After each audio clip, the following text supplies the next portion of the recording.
Akhirnya ya, kita ada di titik ini. Ini beneran ya kita udah jadi dokter hewan?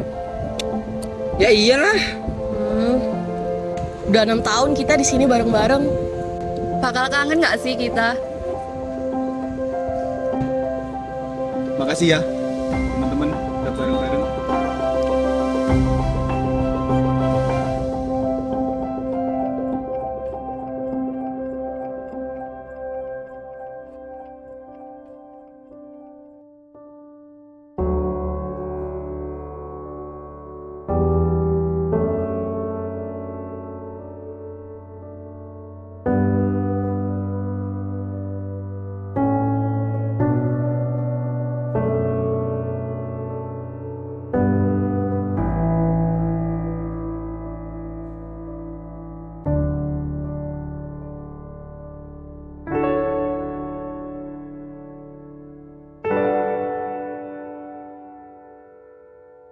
Sebenarnya cita-citaku tuh beda-beda. Awalnya tuh aku pengen jadi astronot, ganti lagi jadi arsitek, terus ganti lagi jadi insinyur.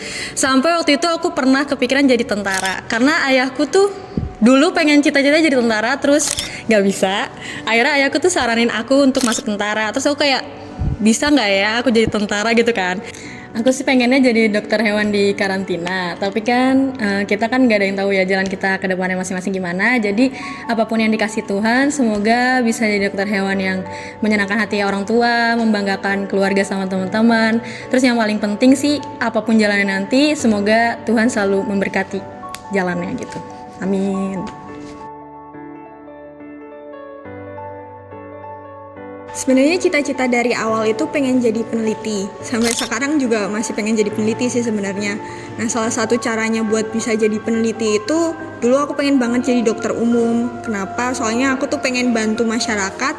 Terus gimana caranya dari penelitian tersebut itu aku bisa menghasilkan sesuatu yang bisa bermanfaat buat orang banyak.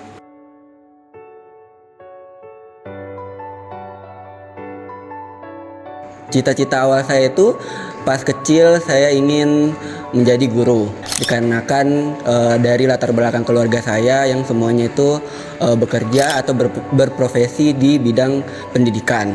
Gak nyesel. Kenapa?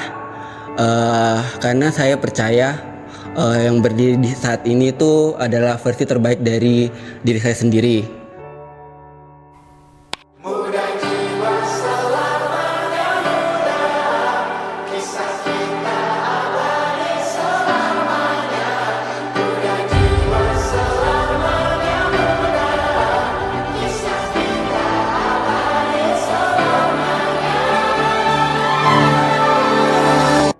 Kami dari kelompok 1, nama kelompok kami Satu-Satu Sayang Ibu.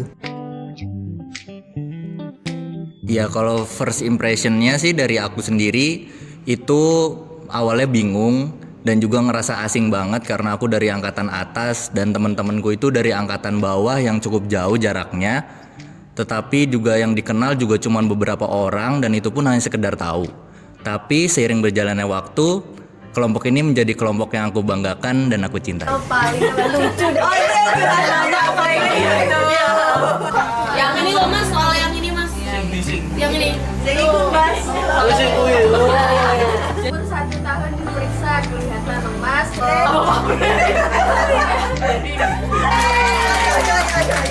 Produk dari mana? Kita dari kelompok 2 yang memiliki nama Pendekar 212.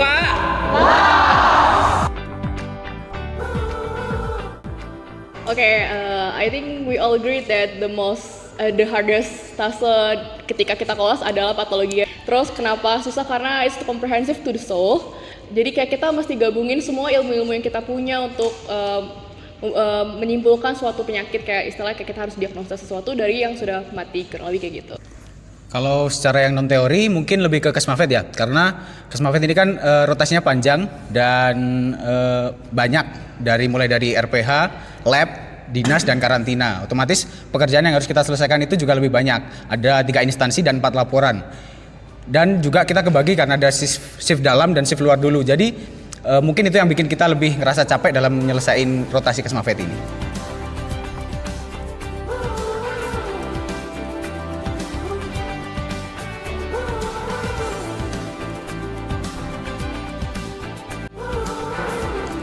Hai, perkenalkan kami dari kelompok 3, biasa dipanggil kecebong. Jadi kesulitan kita karena rotasi IHB dan Repro itu adalah rotasi pertama di kelompok kita. Jadi kita tuh masih sulit beradaptasi dari S1 ke koas. Secara koas ini kan banyak praktek langsung ke lapangannya gitu. Ada PE kambing, itu ada cek fisik, terus ada cek suhu juga, terus cek RR, cek HR.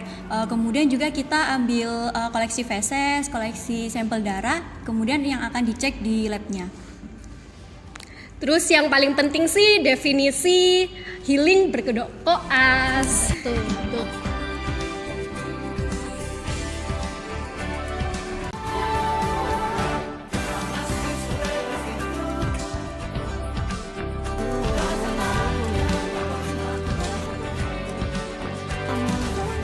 Kita dari kelompok 4 atau biasa dikenal dengan 420. Jaya, jaya, jaya.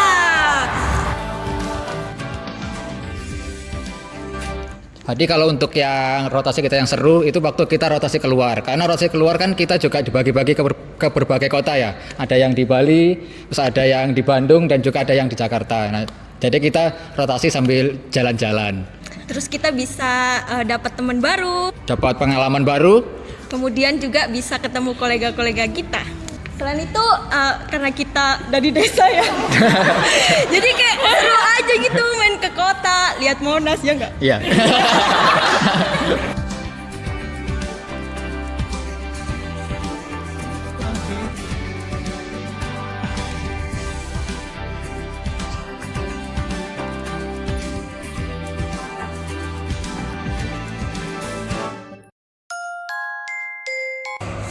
Ada. Pada saat itu malam Jumat dan lagi hujan deras. Nah, pada saat itu tuh sendiri nih cewek-ceweknya. Nah, pada saat itu juga ada sosok satu, badannya besar, tangannya kecil, ngendep-ngendep. Pas dibuka ya ternyata Mas Farid.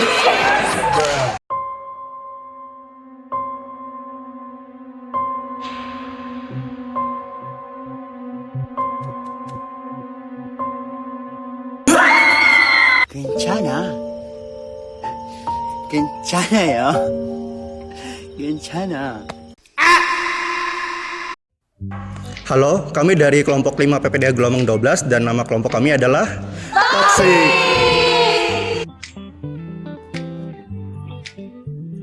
Biasanya kelompok kami ini, kelompok toksik ini akan melakukan belajar bareng bersama-sama. Terus di sela-sela kegiatan belajar bersama itu kami akan melakukan kegiatan nari atau membuat TikTok bersama untuk menghibur semuanya. Terus kita biasanya habis belajar bareng atau praktikum itu kita makan bareng di luar. Terus kalau lagi suntuk, terus pengen olahraga, kita juga ngadain olahraga bareng. Biasanya kalau kami mau refreshing habis ujian itu kan biasanya pusing kan. Kita langsung nyewa lapangan badminton. Biasanya langsung 2 jam meskipun ya mainnya cuma sejam doang sih. Banyak kan TikTok doang, ya foto gitu sih. Jadi meskipun nama kami toksik tapi kami tetap melakukan kegiatan positif yaitu untuk kebaikan kesehatan kita juga.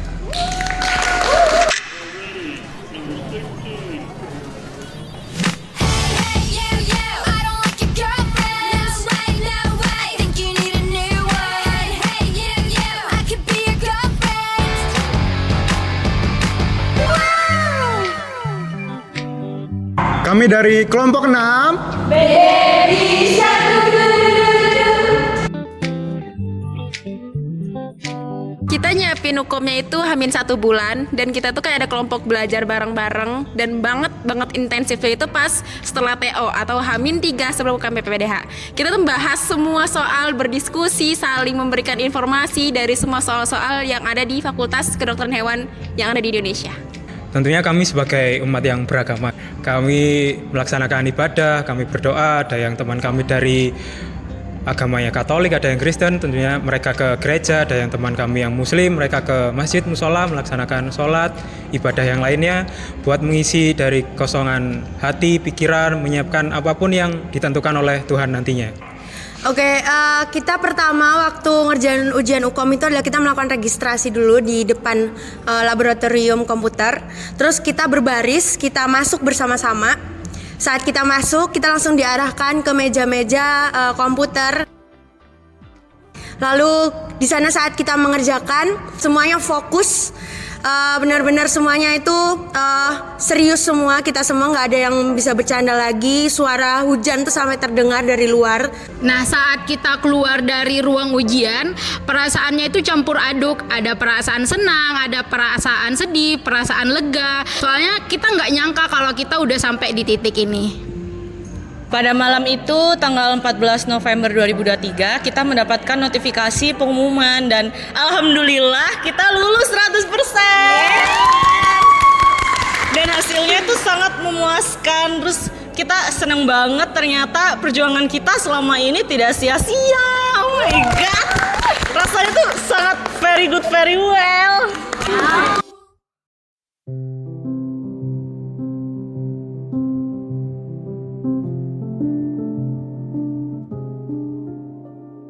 Jalan yang jauh, jangan lupa pulang.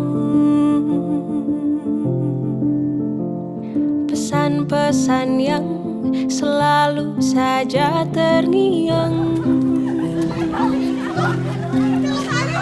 Ku terbang jauh ke fakta berbilang. Lewati awan dan angkasa tak berbayang. Cari, mencari untuk mengisi langkah hampa yang ingin terobati.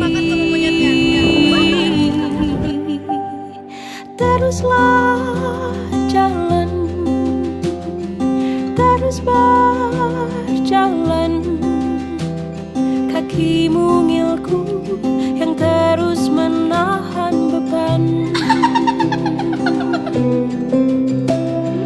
Teruslah jalan, terus berjalan, sebentar lagi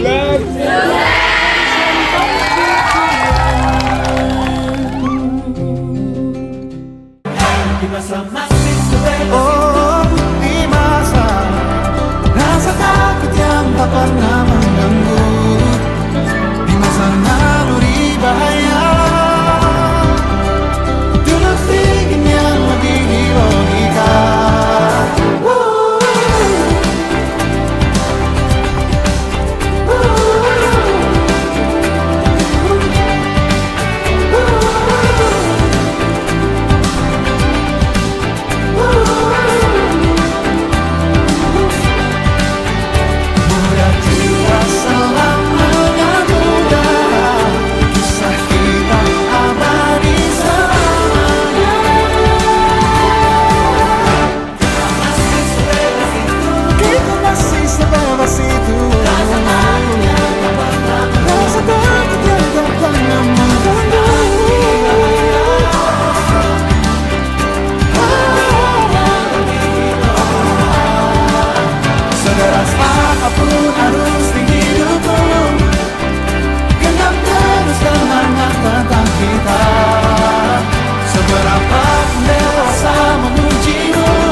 Kisah kita abadi untuk selama-lamanya.